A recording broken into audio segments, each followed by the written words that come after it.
10:08, seguimos haciendo confesiones acá. Confesiones del puro estudio. Lo siento a todos los que nos escuchan, pero no podemos llegar y contar todas estas cosas que comentamos. Es totalmente cierto. Tienen que ver con la edad, tienen que ver con las mañas que uno agarra. Tienen que ver con la adolescencia. Con la adolescencia en algunos casos. Hablábamos respecto de la afinación de nuestras voces también. También. Sí, pues. También, exactamente. Oye, le damos la bienvenida al senador Francisco Chaguán de Renovación Nacional que se une al panel. ¿Cómo estás, senador? Todo bien, muy bien. Gracias a Dios. Bueno. Bienvenido, senador. Sí, día complejo, ¿eh? Uf. Día complejo. Ah, por lo del registro civil, paro del registro civil. Es que va a ser, parece que además, bien general la cosa. Sí, paro, lo que se anunció fue el paro nacional por parte de la ANEF. Y es complejo desde el punto de vista que nosotros, yo he estado en diálogo con los trabajadores del Servicio de Registro Civil, particularmente en la región de Valparaíso. ¿Y qué le parece? Y lo que nosotros planteamos el primer día, yo fui a hablar con ellos el primer día, hablé con todos los funcionarios que estaban movilizados, y les dije, mire, ojo, esto no puede durar mucho tiempo porque puede ser una advertencia, pero si ustedes pretenden hacer esto indefinido, lo que les va a ocurrir es que la ciudadanía obviamente va a reclamar por el cumplimiento de un servicio que es absolutamente necesario, que dice relación con la vida y la muerte de las personas. Entonces, yo lo insté al diálogo, me ofrecía a mediar con la ministra de Justicia, hablé con ella, y la verdad es que desde el principio las posiciones fueron intransigentes, tanto de la dirigencia como también del ministerio. Y hacemos el llamado, hoy día asumió un nuevo director del Registro Civil, hacemos el llamado para reanudar la voluntad de diálogo, para abrir las oficinas del Registro Civil, de la Dirección Nacional para el Diálogo, y en definitiva para reanudar un servicio que es absolutamente necesario. Yo quiero señalar que la calidad del servicio que presta el Servicio Civil es extraordinario, es muy bueno. Y además es muy necesario. Entonces, el llamado que hacemos es a restablecer voluntad de diálogo y poner sobre la mesa otros temas que me parecen relevantes. Por ejemplo, la negociación colectiva en el sector público, que es un tema importante. Que son temas de fondo. Reglado cada 4 años, para los efectos. Imagínense lo que va a ocurrir unos meses más, unos días más con el reajuste del sector público. Claro. Ojo, exacto. Entonces esto puede ser una situación que puede ser muy compleja. Pero además hay un tema, en algún momento lo conversamos con la directora del registro, con la dirigente sindical del registro civil, que es que cuando hay un servicio como este que atiende tanto público y que es tan vital, en el fondo cada vez que se paraliza, lo que se hace es un chantaje a través de la ciudadanía. Y eso para uno como ciudadano es súper lamentable porque el que paga todos los costos es el ciudadano. Absolutamente. Y el registro lo que está luchando no es contra los ciudadanos, sino contra el gobierno. Entonces ocupa a los ciudadanos para luchar contra el gobierno y ahí hay un tema que es súper complejo. Exacto. Yo creo, mira, yo personalmente creo que ha habido un muy mal manejo por parte del gobierno de este conflicto. O sea, la falta de diálogo no puede ser una condición. O sea, a nadie, yo no puedo aceptar, y esto es como una premisa, que a ti te digan, no, primero tranquiliza todo y ahí conversamos. O sea, bajen el paro y después de eso conversamos. O sea, sin movilización hay diálogo y cuando hay movilización no hay diálogo. O sea, yo creo que la movilización es sumamente legítima en todo orden de cosas. O sea, pero no es legal en este caso. Sí, de acuerdo, pero independiente de que no sea legal, hoy día hay una demanda que se está planteando y que es legítima también de los trabajadores. Entonces, busquemos los mecanismos para poder dialogar, porque efectivamente acá hay un doble costo. Por un lado, el costo de los trabajadores, que no es que no quieran trabajar, porque los trabajadores que se movilizan, no es que se movilicen para no trabajar, sino que se movilizan porque tienen demandas justas y porque tienen demandas que son necesarias. Y por otro lado, está la situación de la ciudadanía que efectivamente se ve afectada con esta situación. Entonces, acá lo que hay que hacer es resolver el problema lo antes posible y ojalá lograr propuestas que permitan abrir el diálogo y la negociación.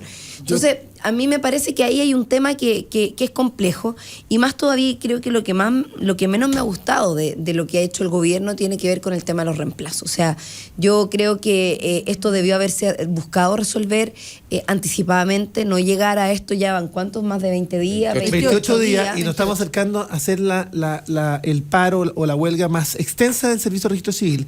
La más extensa fue de 29 días cuando cambió el sistema informático, ¿te acuerdas? Sí, me acuerdo. Y ahora estamos en una situación bastante compleja, sobre todo cuando estamos en plena discusión de la reforma laboral. Exacto. Entonces acá los temas de reemplazo interno, los reemplazos externos, acá yo vuelvo a insistir, el Estado es el peor empleador de Chile, es el único Estado que, o sea, es el empleador que no cumple con la ley. Ese es el problema de fondo, ese es el problema de fondo, ¿te fijas? Entendiendo La el fondo. precarización del trabajo del trabajador en el es muy sector malo. público es brutal. Estoy de acuerdo. Y entendiendo el fondo y entendiendo las necesidades de los trabajadores.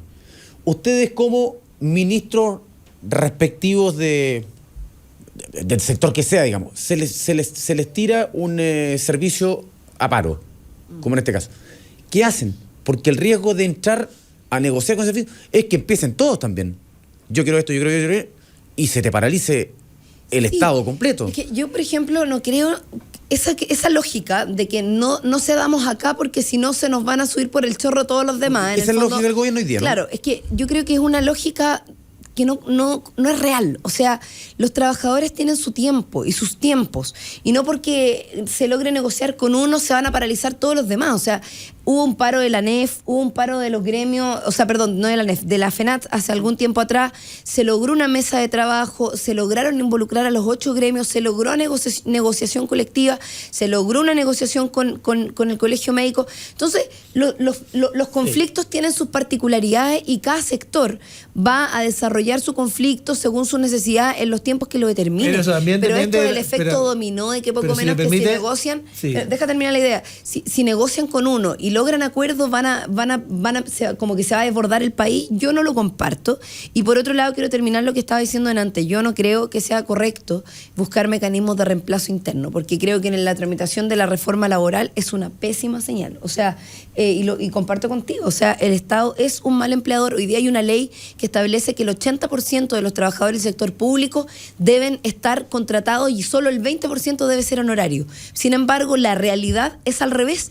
Casi el 80% están honorarios y solo el 20% están con contrato indefinido. Yo fui a la Contraloría por el tema del 80-20 y a exigir que en su oportunidad el Contralor Ramiro Mendoza hiciera una fiscalización de los servicios. Comenzó con esa fiscalización servicio por servicio para los efectos de chequear que el Estado cumpla con el 80-20 y claramente tenemos una dificultad.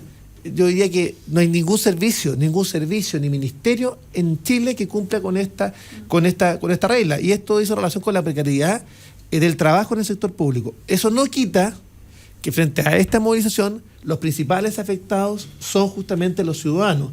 Y por tanto acá hay que buscar una fórmula de diálogo, que yo soy partidario de la negociación colectiva reglada, cada 4 años, donde se pueda generar también, donde se pueda objetivizar, por ejemplo, temas como el reajuste del sector público. Durante el gobierno del presidente Piñera nosotros lo pusimos sobre la mesa, donde el reajuste esté condicionado a temas como la inflación, el tema del crecimiento económico, donde efectivamente hay una mesa tripartita, donde están presentes los trabajadores, y evitar que cada mes de noviembre finalmente hay amenazas de paralización, de huelga. Y en definitiva, establecer un mecanismo en la que los propios trabajadores también se beneficien del crecimiento económico del país y estableciendo efectivamente una relación entre aquello y el reajuste. Ahora, lo que no se puede hacer es lo que ha hecho Mahmoud Alewi por una parte, decir, oye, vamos a aplicar la ley de seguridad interior del Estado, y por otra parte, los trabajadores, los dirigentes que han dicho, vamos a radicalizar y vamos a hacer un paro nacional de la función pública. Entonces, eso me parece a mí complejo, porque estas posiciones se alejan de la posibilidad de generar diálogo. Y hoy día se requiere diálogo y que el servicio vuelva a prestarse y se abran las oficinas del Servicio de Registro Civil en todo Chile. Sí, el problema es que uno como ciudadano, mira, entendiendo que el Estado es muy mal empleador, entendiendo además que de repente la fórmula que se tiene para tratar de evidenciar sueldos bajos dentro de la administración pública es esta, pero uno como ciudadano mira que hay una situación distinta de uno como un ciudadano que trabaja en el mundo privado respecto a un funcionario del servicio público. Porque en el caso de los trabajadores da la sensación que cuando hay una paralización de funcionarios públicos, pese a que no tienen derecho a movilización, lo que a mí también me parece perjudicial, yo creo que sería un súper buen mecanismo actualizar además la fórmula para los funcionarios públicos para que tuvieran un sistema de negociación. Reglada. Sí, que tuviera el reglamento, y ahí se tendrá que analizar, tendrá que ser un proyecto de ley, pero que sea una situación que a lo mejor se asemeja a lo que pasa al otro lado o con la modificación legal, en fin. pero uno mira que las situaciones son distintas. No hay costo para los funcionarios públicos cuando asumen una huelga tan larga. O sea, porque claro, hay amenazas de despido, amenazas de que se van a restar sueldos, en fin, pero muchas veces no sucede. Sí, ojo, hoy día con el oficio de la Contraloría, de alguna manera hoy día también está generando una situación compleja porque le da poco espacio de juego de pierna al gobierno. Porque lo que va a hacer la Contraloría es que va seguramente a pedir que se descuenten los días no trabajados y adicionalmente va a pedir que se de alguna manera se avance en las sanciones correspondientes y si se pagan va a generar juicios de cuenta. Entonces, de alguna manera el escenario se está complejizando cada vez más y si no hay una disposición del nuevo director nacional del Registro Civil, a quien vuelvo a insistir, que reinicie la voluntad de diálogo. Él está recién llegando, él puede iniciar un nuevo camino, pero lo que no puede ocurrir es lo que hemos visto hoy día por televisión o hemos escuchado por la radio, donde finalmente las posiciones se están radicalizando a tal punto que los amenaza más de un lado afectados, y otro, finalmente. efectivamente, y los más afectados son los ciudadanos que están indignados porque son rehenes finalmente de este debate entre servicio de registro civil y el gobierno. Dos preguntas. ¿Qué es lo que lleva a la precarización del trabajo en el sector público? ¿Falta de ganas del Estado finalmente de arreglar las cosas? ¿Falta de plata? No sé, reparticiones con una excesiva cantidad de trabajadores. Es una pregunta, no tengo idea. Primero falta... Lo que lleva. Y la segunda que le quería hacer es ¿qué se le responde a la gente cuando la gente reclama? Muchas veces con razón. Que se ven afectados. No, es que no solo eso. Dice, ¿cómo pueden paralizar si uno ve las planillas y el que menos gana muy por sobre el promedio? Bueno, dos temas que son importantes abordar. La primera respecto a la voluntad política, de los efectos de establecer encasillamiento, llamar a concurso y en definitiva sincerar que hoy día el Estado efectivamente tiene que crecer. Hoy día el Estado ha crecido de manera mentirosa. Y yo quiero señalarlo, alguno podrá decir, mira, que es de centro derecha está hablando de aquello. Mira, ha crecido de manera mentirosa. Han ido creciendo las plantas de funcionarios a honorario y en definitiva lo que se ha hecho para poder cumplir con un Estado que de alguna manera ya no es el Estado de la década del 70, finalmente ajustar las plantas profesionales. Yo quiero felicitar, mire, yo soy súper crítico de salud, muy crítico de salud. Crítico de la gestión, crítico de la eficiencia en la ejecución presupuestaria. Pero quiero felicitar porque llegaron a un acuerdo con los 8 gremios. Y lograron finalmente establecer un cronograma a 3 años para ampliar las plantas, para los efectos de generar y terminar con las brechas que existían en los distintos gremios de la salud. Me parece que esa es la fórmula. Yo no veo esa misma fórmula en otros ministerios. Y el llamado que uno hace fundamentalmente a redignificar la función pública y en definitiva a sincerar finalmente que no podemos tener funcionarios públicos de primera y segunda clase porque están haciendo lo mismo, pero en definitiva unos son trabajadores honorarios, no tienen derecho a vacaciones, no tienen hora extraordinaria y mientras tanto el que está al lado que un funcionario de planta tiene todas las regalías correspondientes. Hay un problema, Pancho, que tiene que ver, al menos en salud, que conozco un poquitito más, cómo se da la estructura de este tema del 80-20, los honorarios versus los contratos, en fin. Y es que, lamentablemente, la estructuración de la planta está mal hecha. O sea, hoy día tú tienes una planta con limitaciones dentro de los hospitales y dentro del servicio del sector que no es la que se necesita. Entonces, ¿En qué sentido limitada el...? Limitada, tú tienes una cantidad de plantas. Puedes llegar a 200. Por poner un ejemplo, que tu planta es de 200. Ya. Sin embargo, tu necesidad es de 500. Entonces, como tú tienes 200 de planta, puedes contratar a 200. Y esos 200, como bien decía la Bea, tienen en el sector público una de las ventajas, yo la venía escuchando cuando ustedes estaban hablando, que que es distinto en el sector privado, que hay mayor vulnerabilidad o inestabilidad. En el sector público, la ventaja es que hay un camino, hay una carrera que recorrer, la gente se desarrolla durante muchos años. Entonces, poco menos que se tiene que morir alguien para que pueda entrar otro, ¿entiendes? Sí. Entonces, ¿qué ocurre con eso? Que se genera una distorsión y por ende no se aplica la ley. El problema es que aquí hay una ley que establece que tiene que ser un 80-20. Y nosotros todos los años estamos discutiendo leyes sobre leyes para abrir un poquito Así de es. plantas, Así para es. mejorar un Todos poquito los la años. situación. Yo me acuerdo Todos de los todos los años todos y los años. sigue pasando lo mismo. Sigue Si eso pasando. no es, Entonces lo increíble. no se resuelve el problema de fondo que tiene que ver con aumentar la base Claro. de la planta administrativa. Pero eso es precisamente, modernización del que es la Estado. modernización Eso del es, Estado. ¿no? O sea, Eso es es un de problema fondo, de ley. la Entregarle, Estado. y como bien decía mi colega, Compañero, pero ¿no? compañero, aquí Chaguán, El compañero hay Chaguán. que fortalecer el Estado para que tenga mayores condiciones para poder tener un sector público mucho más potente, mucho más, qué sé yo, enriquecido y por lo tanto mucho más Mira lo que pasa estable. mira lo que pasa con la autoridad sanitaria. Perdón, voy a poner un solo ejemplo. Autoridad sanitaria. Tú sabes las dificultades. Nosotros hemos luchado, yo he estado trabajando con los gremios de la salud. Hemos por luchado, mucho eso me tiempo. gusta. No, sí, mucho tiempo. Y luchar. Sí, y básicamente con la autoridad sanitaria hemos pedido la ampliación de las plantas y el reconocimiento de plantas fiscalizadoras. Mira, hay cuestiones que son de la esencia. Tenemos dificultades en nuestros puertos, porque en definitiva no hay planta fiscalizadora.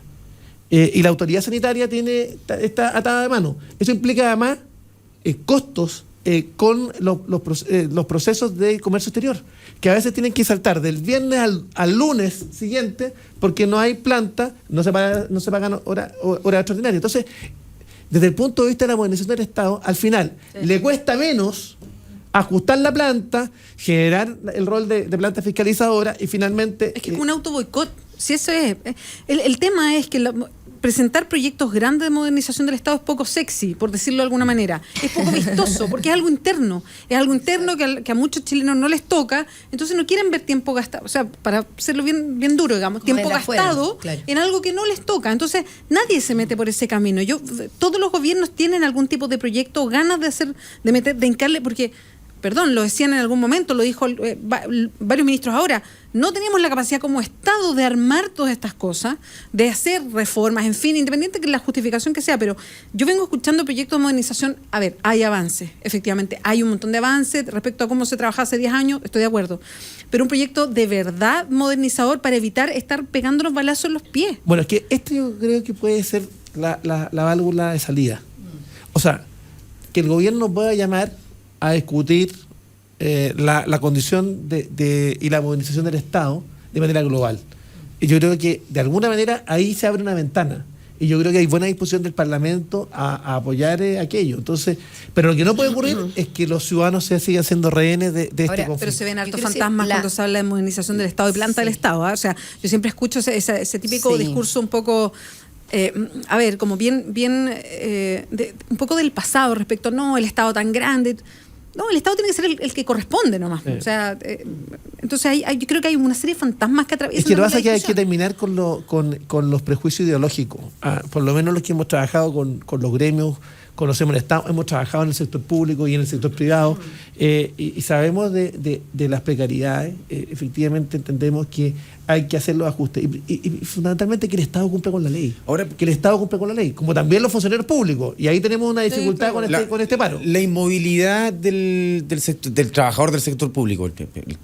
Todo el proceso que, no sé, si alguien no rinde, no sale nomás. También es perjudicial, ¿no? Sí, ahí también es, claro, Y jubilación también. es La cierto, otra, el súper tema de las complicado. jubilaciones, o sea, cuesta que alguien También salga. el trabajador... O sea, es que A nadie se mira, evalúa mal porque hay como ciertas prácticas habituales en que todos son finalmente bien evaluados. Entonces, hay una cuestión bien estancada respecto a esa fórmula. ¿sí? Bueno, una modernización del Estado que plantee todos estos temas también tiene que plantear aquello. Sí. Sí, Ahora, yo absolutamente. creo que y quiero vincular esto de la modernización del Estado con también mayor capacidad del Estado. O sea, yo en eso, más allá de lo que se vea de tener un Estado más grande, yo creo que más que tener un Estado más grande, lo que necesitamos es tener un Estado más robusto, o sea, un Estado con más musculatura, con Sí, más estoy de acuerdo. condiciones, Claro, con modernizar más, ¿para qué en con el más fondo? Sí. exacto, porque en el fondo hoy día tú tenías un Estado prácticamente atado de mano. Y también y la presidenta Bachelet hace poco tiempo atrás, en una buena voluntad de alguna manera avanzar en esa dirección, anunció que una cantidad de importantes funcionarios públicos del Estado iban a pasar de ser honorarios a ser trabajadores de planta. Pero aún así sigue siendo insuficiente por lo que decíamos recién. O sea, lamentablemente, mientras no haya una adecuación a la realidad, que un poco nuevamente lo llevo a salud. Voy a poner un ejemplo. En salud, la valorización de las prestaciones está muy por debajo de lo que... es una vergüenza nacional. De lo que, ningún gobierno se atreve finalmente a... Déjame terminar la idea. Es que, la valorización de las prestaciones en FONASA está muy por debajo de la realidad. O sea, el día cama que paga FONASA o que tiene costeado FONASA vale, voy a poner un ejemplo, realmente 300.000 pesos o 280.000 pesos, pero lo que tiene valorizado FONASA son 180. Entonces, ese déficit diferencial lo tienen que costear igual. ¿Y quién lo costea? Los hospitales, y ahí se va generando, además de la deuda hospitalaria, que es uno de los elementos, se va generando un déficit permanente que no permite tener una adecuación. Ya. En el caso de los funcionarios es lo mismo. O sea, tenemos una necesidad de planta que es tal para que el hospital funcione, para que el servicio funcione como corresponde. Sin embargo, seguimos con la idea de que en realidad la necesidad es mucho menos de lo que realmente corresponde. ¿Y la ampliación del límite en cuanto a cantidad de funcionarios, de quién depende? ¿Del Congreso, del gobierno turno? ¿De quién? Esto es una voluntad y esto es iniciativa del gobierno. Ahora, lo que yo quiero respaldar, lo que se planteaba acá respecto de la subvaloración de las prestaciones médicas por parte de FONASA. Nosotros, yo he estado en salud hace 20 años. Yo fui abogado ad honorem de la agrupación de enfermos terminales y catastróficos de Chile, de la agrupación de padres y niños con fibrosis quística. He estado en la Comisión de Salud tanto en la Cámara de Diputados como en el Senado. Y uno de los temas que hemos levantado con mucha fuerza es de sincerar el valor de las prestaciones. Mire, ¿por qué hoy día Salud tiene una deuda hospitalaria de más de 200.000 millones? Justamente porque no sincera cuánto valen las prestaciones. Durante el gobierno anterior, FONASA hizo un estudio que estuvo a cargo incluso de la ex ministra, cuando trabajaba en el sector privado, la ex ministra de Salud de este mismo gobierno, y en definitiva nosotros lo pedimos por transparencia. Tuvimos que conseguirlo bajo cuerda, porque en definitiva FONASA se resistía finalmente a hacer público cuánto valían efectivamente las prestaciones. Y esto provoca en definitiva que estemos en un círculo vicioso, porque en definitiva, como el Estado no se atreve a sincerar estos temas, finalmente se juega a la bicicleta. Entonces, el llamado que uno hace finalmente a entender que la modernización del Estado es absolutamente necesario. Oye, ahora tengo el dato exacto. Fueron 8.800 funcionarios públicos que van a pasar de honorario a contrata. Fue uno de los anuncios de la presidenta en el 21 de mayo. Y que es importante porque va un poco en la dirección de lo que hemos estado conversando. Quizás no es todo lo suficiente, no resuelve todo el problema, pero claramente es un avance y fue tremendamente aplaudido además por el sector público. Sí. Oye, son las 10:30, tenemos que hacer una pausa. A la vuelta vamos a seguir hablando de otros temas. Quería meterlos en su opinión. Ustedes son parte del Parlamento, de lo que está pasando con el senador Jaime Orpiz, de la columna de Eduardo Engel, que fue súper dura, no sé si la leyeron ayer domingo, ahí vamos a refrescar para todos los que no la han leído también. Vamos a entrar al tema constitucional, porque hoy día se roba el titular principal de La Tercera, el tema constitucional, diciendo que dentro de la nueva mayoría y de la oposición hay hartos reparos respecto a la fórmula anunciada por la presidenta. Varios temas para seguir abordando acá en combinación clave. Estamos con el senador Francisco Chaguán, estamos con la diputada Carol Cariola. Pausa, volvemos.